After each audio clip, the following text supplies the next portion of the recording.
dalal ni ki tey jii chroniqueur du jour ni ma leen ko waxee rek il s'agit de Pape Sané Pape nuyu naa la. Fatou Bintou maa ngi lay fay. maa yaa ngi si jàmm. sant yàlla bu baax a baax. maa ndekki nga bu baax. non pas encore ndekkee gu ma. lu xew joolaay dañ tàmm bu ñu yeewoo dañuy ndekki. non naan seen fonde bu tàng. non man bu ma jógee café rek lay naan. déedéet kay. waaw depuis 30 ans je prends qu'un petit café. et puis voilà moom mooy fonctionner loolu jusqu'à 13h 14h soog a lekk nag. kon miinal nga ko sa bopp. ben oui voilà. ah kon baax na Pape nee na café dosam bu na. non. normal lay lii ba bëccëg bi yëpp moom moo koy gunge. amul mburu amul dara. non.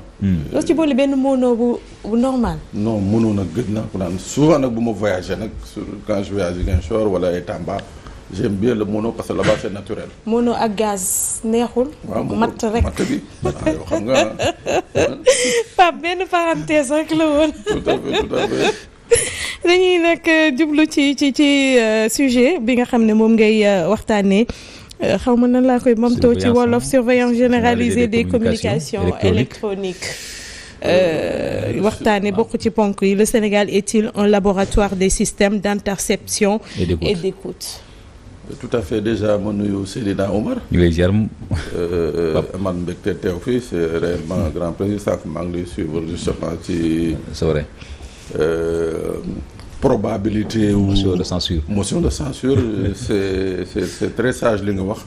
waaw parce que y a un moment pour la politique y a un moment aussi tamit pour le travail. pour le travail et puis surtout nag. y a un moment pour être vraiment zen quoi.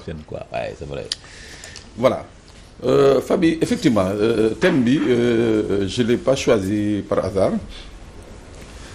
dañu nekk ci période bi nga xam ne dañu am changement de régime boobu ak léegi ñu ngi wax ay waxu audit fii waxu nangam sangam mais mu am un audit bi nga xam ne dafa nit ñi dafa mel ni intéressé wu leen alors que moom la ñuy yeewoo ci loolu la ñuy xëy ci loolu la ñuy añee ci loolu la ñuy gontoo ci loolu la ñuy reere tous les jours mooy justement lii nga xam ne moo fi xewoon à un certain moment ñu koy wax une surveillance généralisée certes les politiques duñ ko nangu accepter mais c'est ce qui se passait dans ce pays bu ñu toogee ba nit koo doon koy waxal rek mu ne la non nañ dem WhatsApp wala voilà donc il y avait non seulement cette perception mais il y avait une réalité parce que da ngay toog dégg ñu ne la diw dafa doon dawal oto ñu fekk ko bërëb sàngam jàpp ko yóbbu ko et ainsi de suite machin wala diw moo doon wax ak lii téléphone donc loolu mu war a nekk également un audit pour les nouvelles autorités parce que ce sera à leur avantage pourquoi je dis que ce sera à leur avantage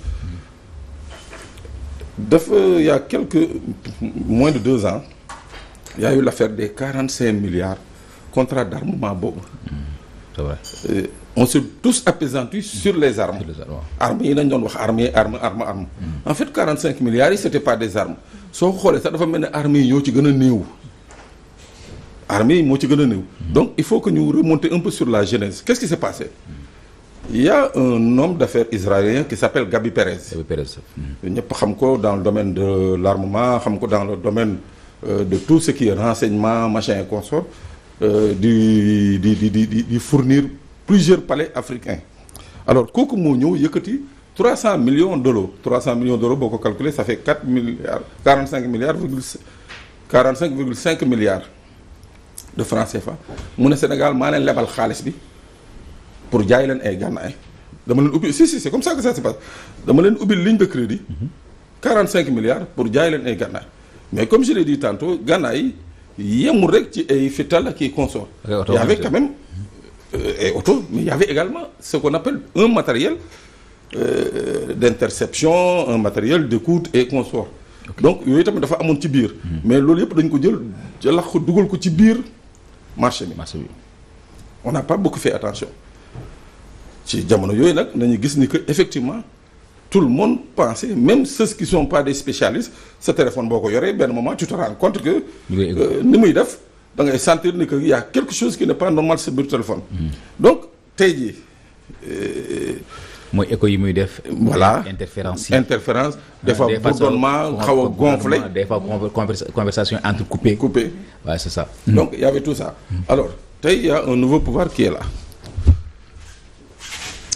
audit bi mooy est-ce que le matériel boobu nga xam ne kii di Petit Boubé moo nga xam ne moo gagné woon marché bi moo contracté woon marché bi matériel boobu tey jii est-ce que état du Sénégal moo ko bénéficié wu ou bien est-ce que contrat ba bañ koy signé c'était entre le président de la République d'alors ak la vie broker mooy société Petit Boubé bi wala c'était l'état du Sénégal moo signé woon contrat bi ak Petit Boubé. Petit Boubé oui.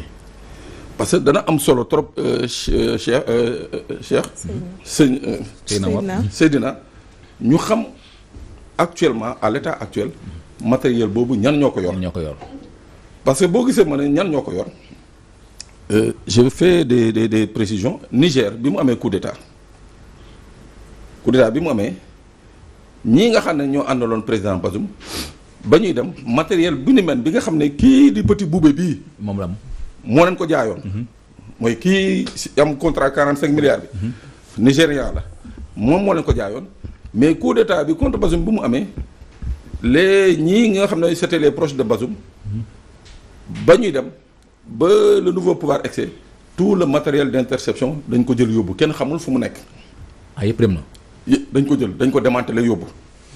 ça c'est grave. donc tey xamoo ndax c'est un usage qui peut être fait par ay nit yi nga xam ne bokkuñu ci sphère étatique. donc mu nekk benn genre cacophonie soo ñëwee également Guinée Conakry bi ñuy wàccee Alpha Condé le même matériel boobu bi nga xam ne israéliens yi ñoo ko fa defoon kii bi muy toog Doumbouya le matériel a disparu par enchantement matériel bi nekkatu fa waaw léegi nag ñun Sénégal ñu nekk ci situation bi ni mel moo tax ma ne il faut qu'on pose la question il faut qu'on dise que état bi mën a def un audit matériel boobu nga xam ne dañ ko acquérir woon pour déglu Sénégalais yi pour surveiller Sénégalais yi pour lii ak lii est-ce que matériel boobu tey ji dañ ko reverser ci service officiel u état du Sénégal. état du Sénégal ok. parce que tamit il faut pas que aussi benn waaye jël ko yóbbaale këram. parce que c'est des petites valises état. ah bon. oui c'est des valises état les matériels d'interception c'est des valises. am na sax yi nga xam ne ay sac à dos la. fii manifestation yi bi mu doon am gars yi sac à dos seen sac à dos nañ doon monter boo ko gisee foog ne journaliste la caméraman. live view la quoi. mais fekk.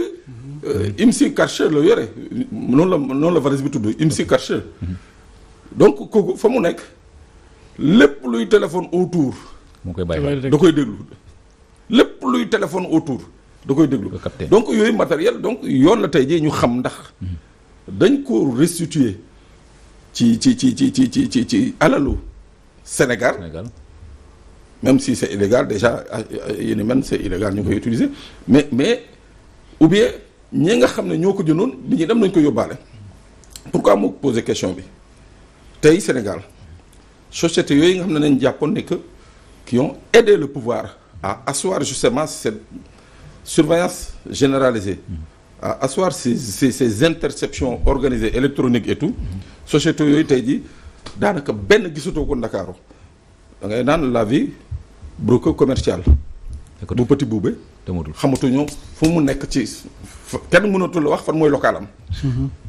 disparaître na quoi. Coversize la société Coversize kenn mënu la wax tey jii fii mooy seen locaux. la société Trident kenn mënu la wax tey jii fii mooy seen locaux donc moo tax ma ne tey jii au-delà des audits yi nga xam ne moom nañuy def audit financier audit nangam personnel audit matériel bi lii dañ ko war a auditer xool parce que tamit mënuñu xëy rek jox nii ne Moussa Sène ci nguur gi la nekkoon moom bi muy dem yóbbu na ko mu ngi këram toog di déglu Seydina Omar di ma déglu wala di déglu keneen donc c'est même un danger pour les nouvelles autorités c'est même un danger que ce genre de matériel ñu bañ ko retrouver ñu bañ a tracer où se trouve ce matériel là. ok Pape, si je comprends un peu tuuti société je pensais pas que Sénégal la ñu nekk pour man j'entendais dire que ay Israël peut-être la société. Ouais, ils sont forts à ça. Oui. Non. En fait, c'est des sociétés israéliennes pour la plupart. Mais qui sont établies ici. Au Sénégal. Waaw. Parce que pour que nga mën a def système d'écoute yooyu de masse mooy nga bañ ko def de manière officielle c'est-à-dire de manière officielle mooy ni ko yoon waxee il faut nécessairement que ce soit de par l'autorisation d'un juge. Surtout. Waaw boobu mooy officiel mooy lii règle yoon wax la loi de 2016 loolu la wax. alors léegi pour contourner tout ça ñu ne au nom de la raison d'État mun nañu déglu Pape Sané mun nañu déglu Seydina et consort léegi ils ont besoin d'un certain nombre de matériel ce matériel là moom laa la wax c'est des valisettes dangay ñëw rek installer ko fenn après tu as accès à pratiquement tous les téléphones comme ni ma la waxee IMSI yooyu nga xam ne IMSI caché yi nga xam ne moom la nit ñi di takk di ko def saakaadu pourquoi c'est grave ce n'est pas une écoute ciblée xam nga écoute ciblée mooy tey ji autorité bi ne non joxe naa ndigal ñi ngeen déglu téléphone Pape Sané supposons ñu ne bon Pape Sané dañu soupçonné lii yëg lii nangam sangam mu ne leen ok pour des raisons de sécurité nationale man juge je vous autorise à écouter le téléphone de Pape Sané xam nga kooku c'est une écoute ciblée c'est clair et net que Pape Sané nañuy déglu mais ces IMSI cacheurs là tey jii bu koy nit di utiliser bu ñu toogee fii yow sa téléphone dañ koy déglu téléphone famille dañ koy déglu fala kii dañ koy déglu donc c'est-à-dire c'est des atteintes répétées à la vie privée des gens c'est-à-dire waroon déglu Pape Sané mais finalement on se retrouve à écouter à accéder à la vie privée de centaines de personnes waaw moo tax ma ne ce serait important qu'on fasse un audit et qu'on dise aux Sénégalais si ce matériel-là il est encore existant à la disposition des autorités ou bien il a disparu comme en Guinée ou bien au Niger. ok Pape man li ma bëggoon xam mooy xam nga wax nga ko sànq dañ ko utiliser Niger. bu ñuy faire tomber le régime. ñu utiliser waat ce même matériel ici Guinée. est-ce que également loolu mooy matériel yooyu noonu day permettre wala boog day faciliter pour faire tomber un régime wala qu'est-ce que je comprends pas. non c'est pas pour faciliter en fait les régimes. d'habitude ñoo koy jënd. parce que fële par exemple président Bazoum moo ko jëndoon fii Alpha Condé moo ko jëndoon comprendre nga. c'est que pour yokk seen sécurité. yokk seen sécurité yokk seen surveillance xamal ñëpp. bu ñu demee dañuy yóbbu dafa mel ni dafay disparaître. waaw dañuy yóbbaale bagages yi quoi. voilà c'est-à-dire da ngay xamal ñëpp benn genre état policier ngay installé. Moussa fu muy dem xam naa ko. Seydina bu xëyee fu muy jàdd xam naa ko Fabi ainsi de suite. loolu ñi nga xam ne ñoo nekk ci nguur gi ñoo koy def. parce que les sociétés israéliennes tamit bu ñuy négocier dañuy négocier ñi nga xam ne ñoo nekk ci nguur gi. ñu négocier avec des gens qui sont dans l'opposition ou bien des privés. ils négocient avec des gens qui sont au pouvoir parce que tamit ñoom dañuy am ay contrat seen assemblée nationale la Knesset da leen di imposer certaines règles mooy maanaam mënu leen ñëw fekk benn Pape Sané fële Sénégal di ko jaay matériel comme ça. muy accéder à voilà mais moo tax dañ koy réglementer ba nga xam ne état nañ koy jaay. mais est-ce que un bon dirigeant aurait besoin de ces matériels là. non loolu. si surtout sécurité bi également on a besoin de ça. sécurité bi mais le fait que jékki-jékki disparaître et tout ça est-ce que par exemple nekkul woon ni ces dirigeants yi nga xamante dañ doon utiliser focaliser wu carrément si loolu noonu est-ce que par exemple nekkuñu woon ay dictateurs ñu bañ aussi. par exemple il faut dire le mot c'est de la dictature. parce que boo ko jëlee ci pouvoir bi nga xam ne le président Macky Sall on a vu que bu ñu daan traquer ñu bëri dañ leen daan tegal ci kaw table bi mooy c'est des discussions yoo xam ne sekk nañ ko ak ay nit. non c'est comme ça non c'est de la dictature en fait ça c'est les pratiques des dictateurs ah. mooy maanaam toute voix discordante war naa xam ku muy waxal fu muy dem lu muy def waaw mais loolu boo ko xoolee quelque part ce n'est plus une question de sécurité ou de sûreté. mais c'est une question de jéem a gérer la vie des gens. tiital nit de temps en temps da nga doon gis. benn waay bu doon yëngu. benn moment dootoo gisati waa ji wax wala buy wax. safaanu lu ma doon wax lay wax. bon nga naan waa ji dañ ko jënd mais non fekk waa ji dañ ko woo tegal ko ne ko non bu ñu fontoo li yëg lii donc foofu c'est là où c'est dangereux quoi. mais par contre il y a effectivement li Fabi wax les services de renseignement pour les questions de sécurité. et ça la loi de 2006 daf ko organiser. c'est-à-dire pour des questions de sécurité on peut justement écouter une personne. waaw parce que soupçonné nañu kii il est dans le blanchiment ou bien il est dans le terrorisme ou bien ainsi de suite mun nañ ko écouter c'est-à-dire ça c'est encore légal parce que c'est une loi qui le prévoit mais bu dee la nga xam ne moom la ñuy wax ni mooy une surveillance bi nga xam ne qui est hors norme c'est-à-dire tey buñ ne la c'est des Israéliens dafa meloon tey ñu ne la Seydina Omar recruté nañ ko Israël wala France pour mu dem di déglu ay français wala ay israéliens c'est impensable c'est là où se trouve le danger parce que c'est des données yi nga xam ne tey jii yow amul benn Sénégalais bu am maîtrise bi alors que si c'est une écoute qui est autorisée par un juge il y a un délai bi bu jotee le juge exige que loolu ñu supprimer ko. mais par rapport ak juge boobu nga tudd sànq parce que gisoon nañu am na ay jamono amoon na problème bu ni mel waa gars yi demandé woon à ce que demandé woon benn société mobile bu fi ne pour mu jéem a repérer appelu téléphonique benn nit. waa ji bañ. maanaam société téléphonique bi bañ. parce que ñoom actuellement nii yoon may doon affaire vraiment ñuy xaawi sutura seen clients. léegi problème mu repérage boobu la bu njëkkoon dañu doon gis ne dafa opérateur yi téléphone mobile yi ñoo ko doon def mais léegi gis nañ ne police da koy def. léegi police moom ci yan critère lay jaar vraiment pour ñun du sous-écoute les appels téléphoniques. voilà Seydina yaa ngi posé question bu am solo. waaw xam nga les opérateurs ku ci nekk ci ñun ñi da nga signé ak ñoom un contrat. te contrat boobu daf ci bokk la protection de tes données. loolu yow ak waa ji la yow opérateur bi day protéger ses données. protéger tes communications. léegi nag. pour que ñi am ci accès mooy laa la wax mooy le caractère légal il faut que ce soit un juge qui saisisse l'opérateur ne ko dama bëgg Seydina Oumar du 1er avril au 20 avril ña mu doon waxal diir yi mu doon wax ak ñoom fa mu doon wax ak ñoom fa mu doon taxaw ainsi de suite. mais bu baax du doon cadre politique kon. non du cadre politique. mais dafa nekk cadre sécuritaire. cadre sécuritaire. maanaam diw bi ab dealer de drogue la. wala ab criminel la. te bëgg nañ ko pister police demande à ce que vraiment nañ ko topp ñu topp ko. très bien mais pas comme ni ko gars yi defee. Pape Sané politicien la.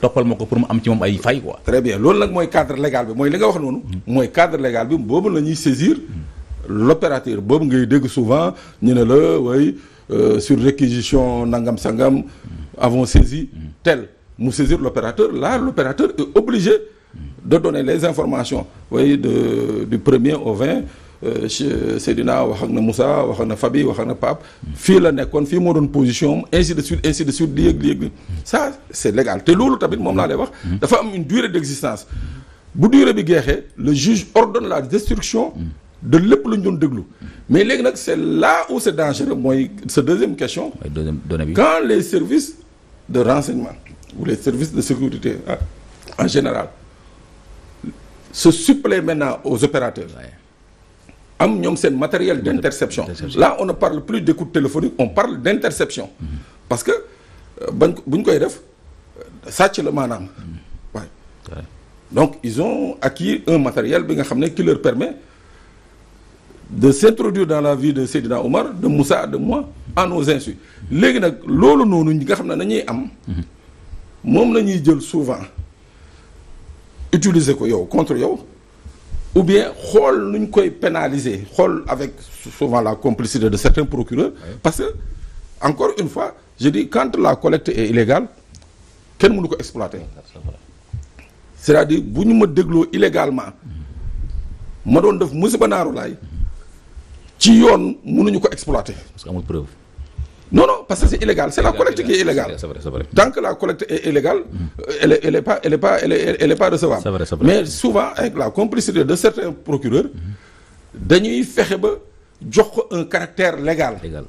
toppee la ko waaw c'est là où c'est dangereux nag c'est là où ta question a vraiment un double sens parce que tey jii supposons un homme politique comme par exemple président Macky Sall bi mu fi nekkee fii amu fi woon benn opposant bi nga xam ne ngeen baal ma ci wax ji même ça yi mais sa salle de bain sax boo fa nekkee ils savent looy wax xam nañu la ngay def xam nañu ainsi de suite c'est-à-dire c'était des intrusions intempestives dans la vie privée des gens mais kooku c'est carrément illégal mais dañ ko doon utiliser contre des gens.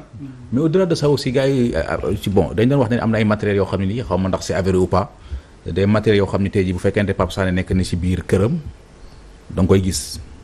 maa da nga koy gis quoi maanaam c'est-à-dire lépp lu mu def ci biir këram da nga koy da ngay jàkkaarloog moom parce que boo fàttaleeku Ousmane Sonko am na ay jamono doon na ko kaas ba gars yi taxawee ci kanamam neen actuellement dañ teg ci këram ay matériels yoo xam lépp lu mu def ci biir këram ñu ngi koy gis moom laa wax léegi di c'est-à-dire dañ parce que leen téléphone la mais yi ay vidéo la da nga koy teg da nga ci teg bët comme day fekk nga nekk ci yoon par exemple loxo yoon par exemple xoolal par exemple les scanners à l'aéroport. c'est ça côté boobu laay wax c'est ça. soo ñëwee buñ ko tegee boo dugaloon sa bagage si juróomi walis tëj ko dina ko génnee donc scanner yooyu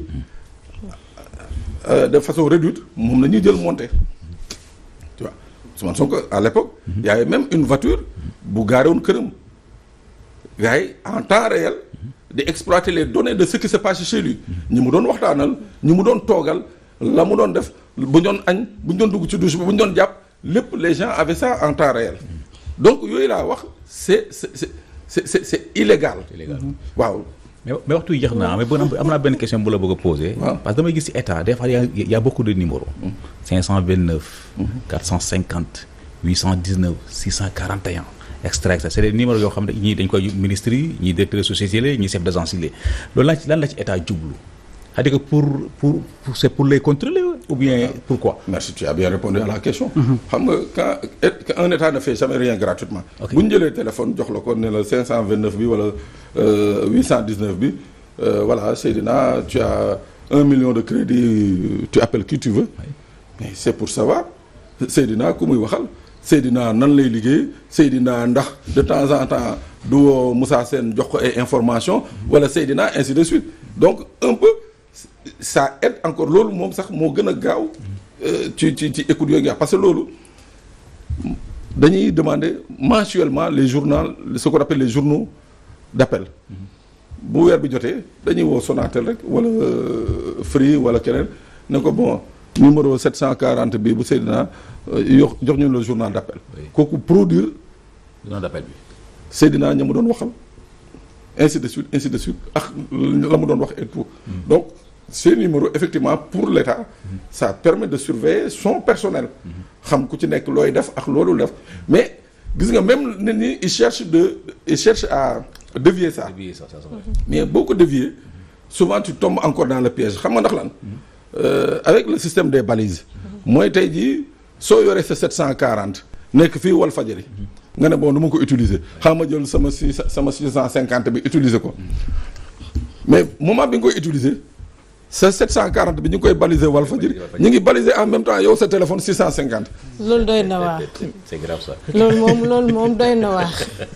Pape ñu ngi lay jaajëfal bu. non mais moo tax c'est extrêmement dangereux ça moo tax dans certains pays. les techniques de renseignement dañ koy contrôler. On peut pas accepter nga yeewu ne da ngay déglu téléphone Fabi wala nii mais da nga leen wax pourquoi nga war a déglu téléphone Fabi non tu vas leur dire. gars yi duñ la ko may. billaahi lu doy waar a ngi nii waaye maa amati ku doy waar koo xam ne mi ngi sama nopp bi ne ma jeex na. mais malheureusement ce sera pour la semaine prochaine incha allah lu amati solo yal nañu suñu borom may ñu fekkee ko tal ko ba ñu teewaa fii incha allah Seydina Makhba monsieur le maire